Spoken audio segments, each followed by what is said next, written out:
All right, welcome. We're going to go ahead and get started.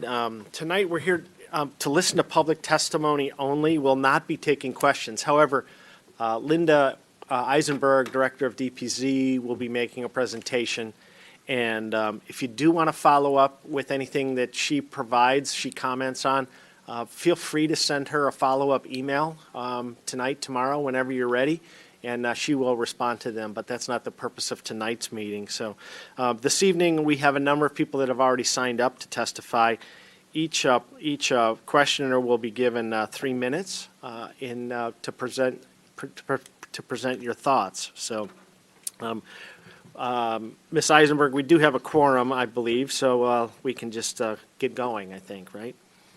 All right. Okay. Well, yeah. Good evening, everyone. Thank you so much for being here. I will go ahead and share my screen and start the presentation. Let me know if you have any trouble hearing me. I know that this is a lot of information and can be a very challenging subject and topic, and it's very detailed, so I will go through it very slowly and deliberatively.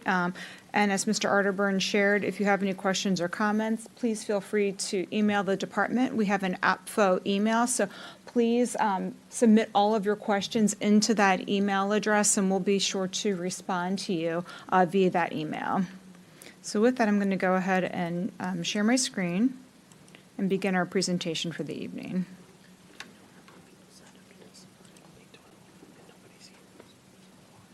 And there we go. All right. Well, good evening, everyone. Thank you for attending our second public hearing on the Adequate Public Facilities Ordinance Task Force. Tonight's meeting is based on the recommendations that have been presented by the Public Facility Ordinance Task Force. And so just some background information as to how we got to these, how the task force got to these recommendations. I'm going to start off by just kind of telling you a little bit about the committee and how we got here. So the first public hearing was held on November 6, 2024.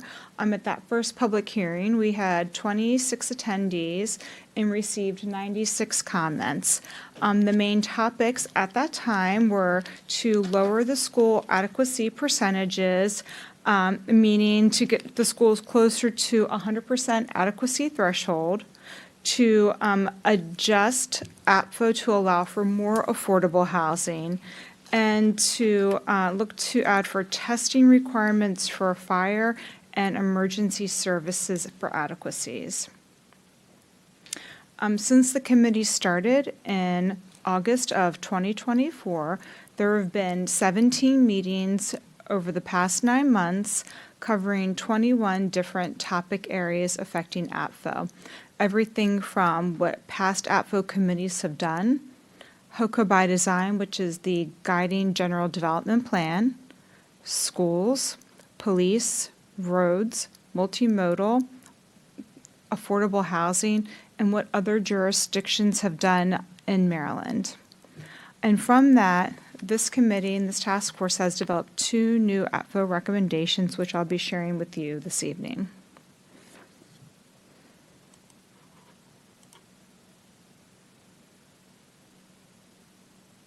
Okay, so currently APFO, Howard County's APFO has 3 tests that we look for when we do our adequate public facilities ordinance when new development comes in. And those 3 tests are our allocations test, our schools test, and our roads test. And I have the roads test grayed out because we'll talk about that later on in the presentation. The first 2 I'm going to focus on is our allocations test and our roads test. We also look for adequacies for water, sewer, stormwater, and solid waste. But those aren't really tests, rather we review them to make sure that there is system capacity when projects come in for development. Whoops. Okay. Sorry, this mouse is a little jumpy. Oh my goodness, sorry.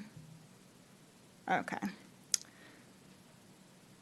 Okay, so the first test is the allocations test, and that's the number of allocations that are based on the general plan, and those are the number of housing units that can be given out essentially for development. So one allocation equals one dwelling unit, no matter what type of dwelling unit that is. That could be single-family detached, single-family attached, like your townhomes, or an apartment. And this is to pace development so that county government can plan and provide for capital facilities. And that's to pace development also by geography and by typology. So each year, the county council adopts a new 10-year allocation chart based on the general growth plan chart. And I'll show you that later in future slides, the map and the chart itself. And allocations, as I said, are given out by geography and other specialty pools. So then, after the allocation test is taken, there are 4 other tests that a housing development must pass. There's an elementary school district test, then then a elementary school regional test, a middle school district test, and a high school test. So in order for a development, for residential development to move forward, it has to pass all 4 tests at the same time or go into what we call a waiting bin. And that development can be held in the waiting bin for up to 4 years maximum, according to Howard County Code. So then each year, the county council adopts a new capacity chart that's provided to them by the Board of Education. They provide those numbers to us. And then projects that are failed, meaning they're not able to move forward because they can't pass the 4 tests that are stated above, then they are retested with each new chart until they do pass or they time out of the wait bin. So with all tests, there are some exemptions that are given, and this list here is the various exemptions that are determined at each time. So for instance, if you have a single lot subdivision in the rural western area, and again, I'll show you what we mean by the rural west on the future map that'll be shown in the presentation, a single lot for a family member, a single lot because there's been some financial hardship demonstrated for that particular house that needs to be built, a replacement of a mobile home unit, a redevelopment site for replacing existing units. So you're not adding any new additional capacity, you're tearing down and rebuilding equivalent units.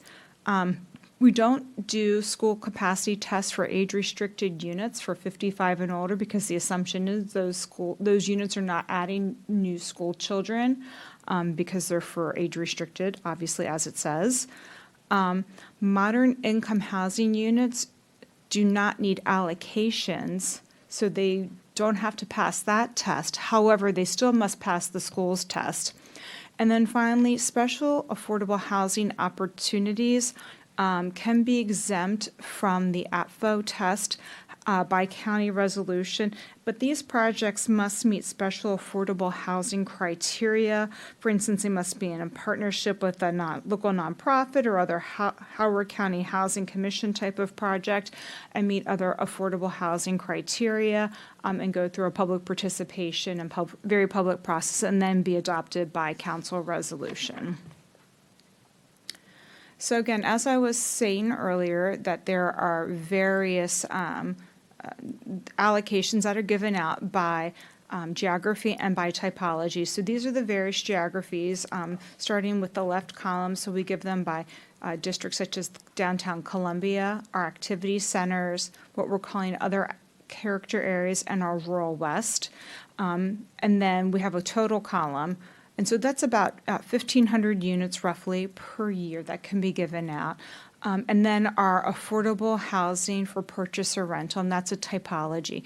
So if, for instance, all of the geographies have been distributed, but you have a special project that meets our affordable housing criteria, it doesn't matter where you're located in the county, if you meet the affordable housing criteria, you can still pull from this particular column up to 340 units annually for these allocations.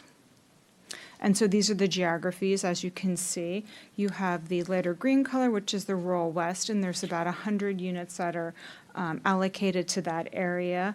In the darker blue color, which is the other character areas, there's 365 units that are allocated to that. 154 units are allocated to the downtown Columbia area, and 600 to activity centers. And activity centers are our areas that we're looking to redevelop and transform. And this came out of Hoco by Design, our most recent general plan.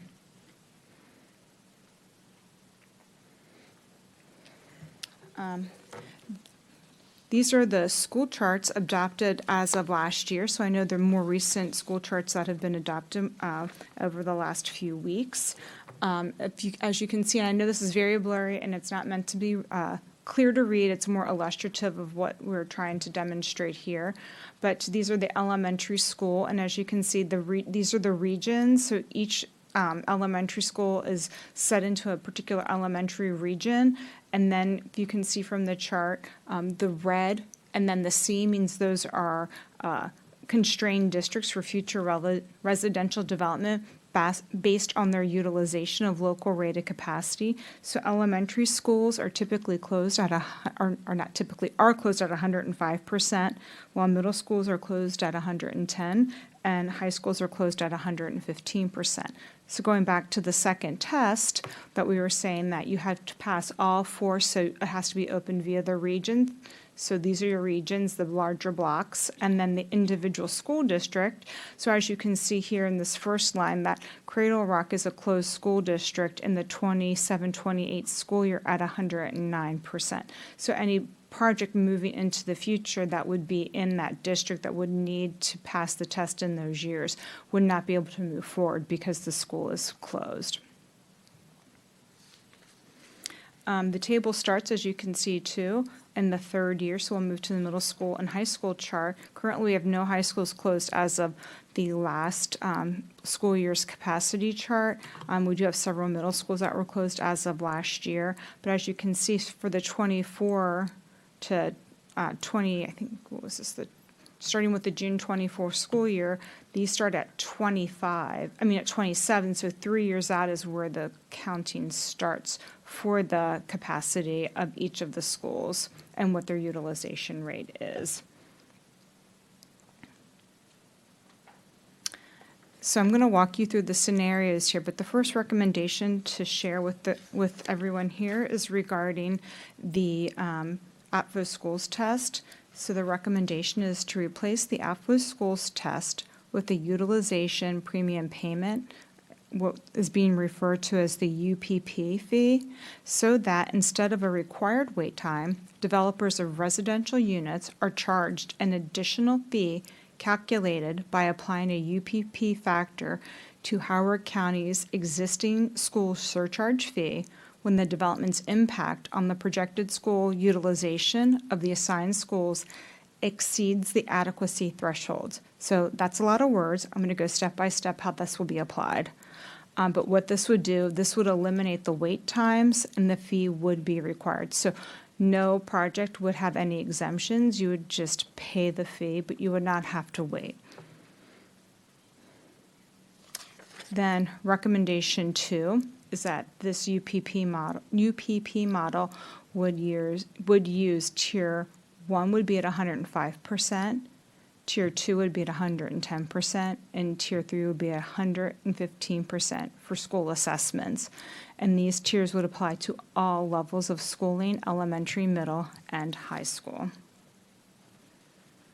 And then recommendation 3 in the UPP model is to use 40% premium payment for tier 1, 80% for tier 2, and 120% for tier 3, using a 6-3-4 distribution for K through 5, 6th through 8th, and 9th through 12th. This represents a distribution for elementary, middle, and high, and this distribution of funding over the basic school surcharge. Okay. So what this would do, this would still utilize the current test. So going back, you would still be, and I'm going to scroll back up really quickly, you would still have these allocations. So this would still pace growth. You would not be exempt from any of this. We would still have the geographic limitations of these units being distributed, and by geography for the 335 to downtown Columbia, 600 to activity centers, et cetera, and the total, and also the affordable housing column by typology. So that would still be in play, but we would be eliminating utilizing these particular charts for open and closed districts. Instead, you would be utilizing them for these tiers, looking at what schools would be in what tier 1, tier 2, or tier 3. So again, it would eliminate the current test 2 and instead replace that with the UPP or the buyout methodology. So again, replacing that with recommendations 1 through 3. So now I'm going to do an example walkthrough. So under current, So current APFO for the school capacity utilization test, once a plan has its allocations, because that's given out first. You make sure you have your allocations. If there are no allocations, say you have a really busy year, everyone's passing through, there are no allocations, you can't pass the first test. But let's just say there are allocations, which we have not utilized all of our applications in many, many years. A new subdivision comes in with a plan for 6 lots, keeping it very simple. This is just a small major subdivision. And we'll just say they're in the Clarksville district as an example. And under this scenario, Clarksville is closed at 113.8%. So no development can move forward because it must pass all 4 tests as described in test 2. Then the project moves into the wait bin where it must be held for a maximum of 4 years. So that's currently how our current APFO chart works. So now, under the new recommendation, the example would be you would have your tier criteria. So you have tiers 1, 2, and 3. So the utilization, so again, going back to the school charts that I showed you, and I'm just going to, sorry to make everyone dizzy. You would go back to this chart here and looking at these utilizations. A particular school would fall into either greater than 105 or greater than 110 or greater than 115. Then you would look at the payment factor. So if it is in a tier 5 greater than 105% and it's in a middle school, they would pay 9.23% over the base surcharge rate. So in this example here, the UPP example, a new subdivision comes in with the same type of 6 lots, and now the chart is open. They are in Clarksville Middle School District with a Tier 1 middle school with a premium payment factor of 9.23%, because under the new school adequacy charts, Clarksville is now at 107%, whereas under the last chart, it was at 113%, which was a closed school. So our current school, with our current base school charge rate is $8.15. With the UPP, there's a 75 cent increase over that base rate. So you're paying 9.23% over the base. So now your square footage value is $8.90 additional. So for that 6-lot subdivision, you would pay $300,108, or an additional $25,290. So the developer would not have to wait in the bin. There would be no time, just the payment would have to be paid. Currently, the developer they would just pay the school surcharge fee, or the community member that would be moving into that home would be paying that fee. So this fee would be the additional surcharge that would be paid at that time. So currently, under this, since the school is now open, the school surcharge per square foot would just be $8.15. So that would equate to $274,818. So for non-UPP qualified projects, they just pay the current rate. So again, this is just an example that could happen in the real world. This isn't happening. No lot or subdivision has come in, just completely for illustrative purposes to walk you through how this particular fee would work. And then this would be applied the same way for any of the other fees. So if someone was in a community was in tier 1, 2, or 3, if you're in multiple districts. So if a community was coming in and their elementary, middle, and high school were all in tier 1, then they would pay 40% over the base surcharge. If it was tier 2, they would pay 80% over the base surcharge. And if it was in tier 3, they would pay 120% over the base surcharge, which is right now set at that $8.15 per square foot of value.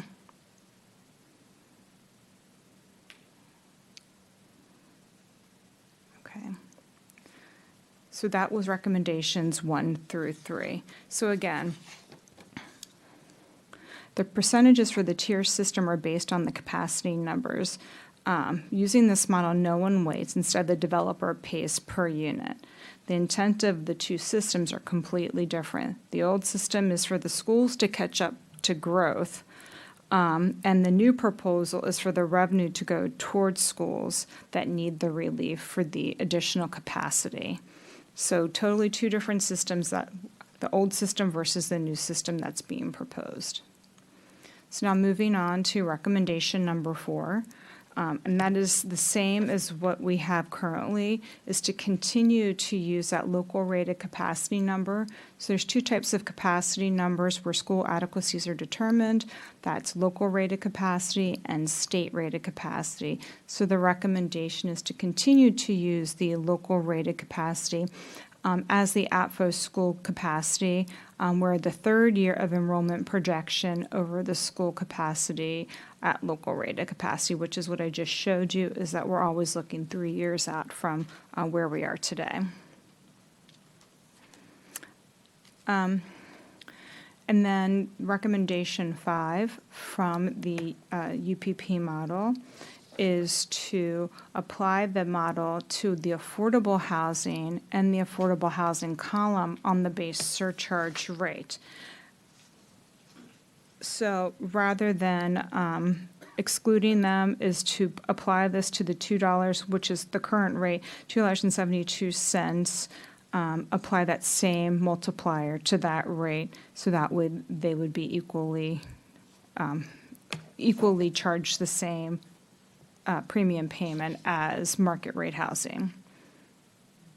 And then, and then apply that same model to senior housing, where senior housing is $1.32, $1.32 per square foot. Again, apply that UPP multiplier to the senior housing based on that same senior housing surcharge rate as the market rate housing.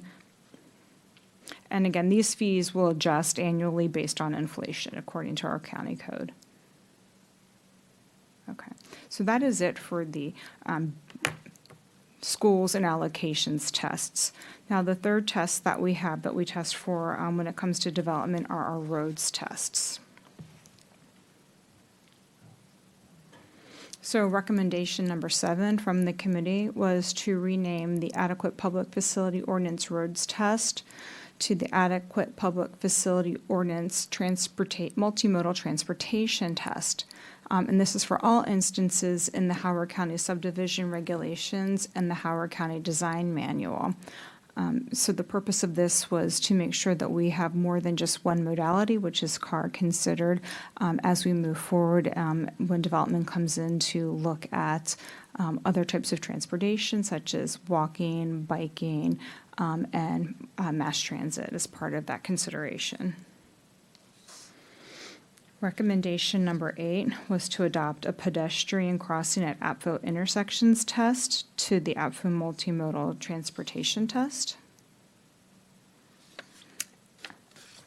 And so this one requires a little bit of deeper explanation. So developers review and study the same intersections as defined in the existing APFO roads test and provide pedestrian crossing improvements for inadequacies. So basically right now, when a development comes in, depending on the size and scope of the project, how many trips they'll be generating, They need to look out so far beyond their particular community to see how many roads, see what the general impact is going to be. So again, looking at those same parameters moving forward, they need to do that for pedestrian crossings. So at those crossings, the idea is to look and see if there are adequacies for accessible pedestrian signals, crosswalk markings, and ADA curb compliant ramps at each leg of the intersection, to add a dollar cap for the cost of the improvements based on how large of a development's going in that will be impacting this intersection. And, obviously, the developer providing the improvements are preferred, but when feasible, provide a fee in lieu if they cannot develop it.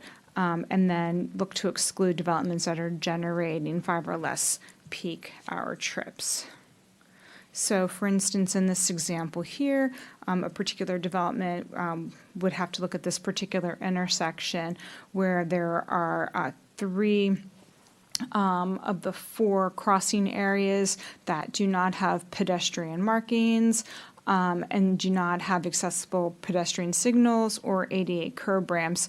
So here, the APFO requirements would be to, within the adequacy standards, to provide offsets to help develop these or provide a fee in lieu to have the county be able to build those in the future after the development is complete. So that way there would be adequacies that these begin to meet standards. And maybe if it's a smaller development, not every single part of this is built, but we begin to then create a complete network of having more complete streets with this concept of building the more accessible signalization, curb ramps, and crosswalk markings. And again, it would be capped at a certain dollar amount per project, depending on the size and scope of the various developments that are happening. The next recommendation is to adopt ADA access to existing nearby bus stops to the transportation test. Currently, we don't have any tests for transit stops at all, so this would be adding a new test with regard to that. And so this test would be similar to what we just discussed. So developers review their surrounding development and look to provide ADA improvements to any RTA bus stops that exist within a quarter-mile radius of the development's frontage. So again, ADA compliance includes looking at having 5 foot by 8 foot wide and deep concrete pad adjacent to the road, 5 foot minimum wide sidewalk with curb and gutter from the bus stop to the nearest intersection, and an ADA ramp at the nearest intersection. And again, looking to exclude developments generating 5 or less peak hours, and then also looking to cap it at a certain dollar amount, again, based on the size and scope of the development that would be generating the necessity for this particular requirement. So again, here's another example of access to an existing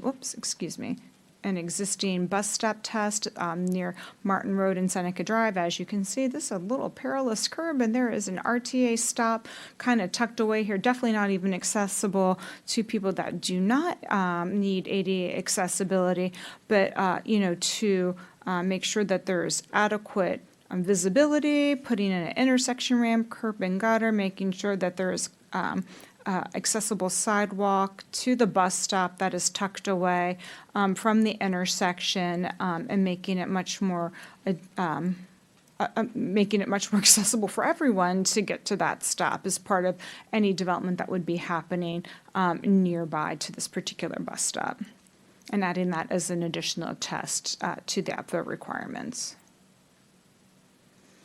And then finally, the last recommendation from the APFO committee, this came in consultation from the Affordable Housing Work Group that was established as part of Hoco by Design. So this came from their guidance to adopt an affordable housing definition. And that definition was to have 60 to 120% of the Howard County median income for resale housing and 0 to 60% of the Howard County median income for rental housing as the affordable housing definition, and that this definition should be applied to the local affordable housing programs, including the affordable housing column in the APFO allocation chart. So if you remember the chart we talked about earlier, that chart, that would be the definition that would be used for how to apply those 340 units throughout the county. The reason that this recommendation was put at the end and not at the beginning, because this is one of the last recommendations we made prior to making the final motion to adopt all the recommendations to forward for the public hearing this evening. So in being true to that, that's why this was here. So I didn't want you to think we were kind of going out of a weird order and it wasn't put with everything else. Well, I was just keeping it true to the motions as they were made by the committee. So the county uses the MIHU program definitions to determine housing affordability and income eligibility. And the reason that this is used as opposed to the regional definition is that because of the higher income in Howard County, these limits allow more residents, including lower income residents, to qualify for affordable housing programs and resources. So this is actually more beneficial for Howard Countyans to have this established as the affordable housing definition. So those are all 10 recommendations that we have. So here are some key takeaways. That the recommendations 1 through 3 refer to the utilization premium payment model and really replace the current adequacy test for using this premium payment model instead. Local rated capacity is still the standard used to determine the UPP model. The UPP model would apply to both to all market rate affordable and senior housing. Moving to the roads test, that we'd be renaming the roads test to the multimodal test and creating 2 additional multimodal tests for our pedestrian and ADA accessibility, and then recommending the definition for affordable housing put forward by the Affordable Housing Work Group.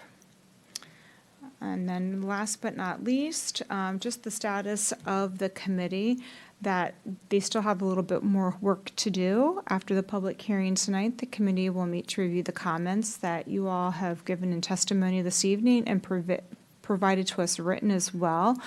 And we will be bringing them back and discussing them at their June 4th meeting. There are some additional backlot items that are still under consideration. So they'll be talking about those at future meetings as well. But this committee must be done and have recommendations forward to the county executive and the county council in August per the county code. So though there's still work to be done, there's not a lot of time left to complete this work. So they have to get a lot done in a short amount of time left, and they've been working really hard over these last 9 months to get to this point.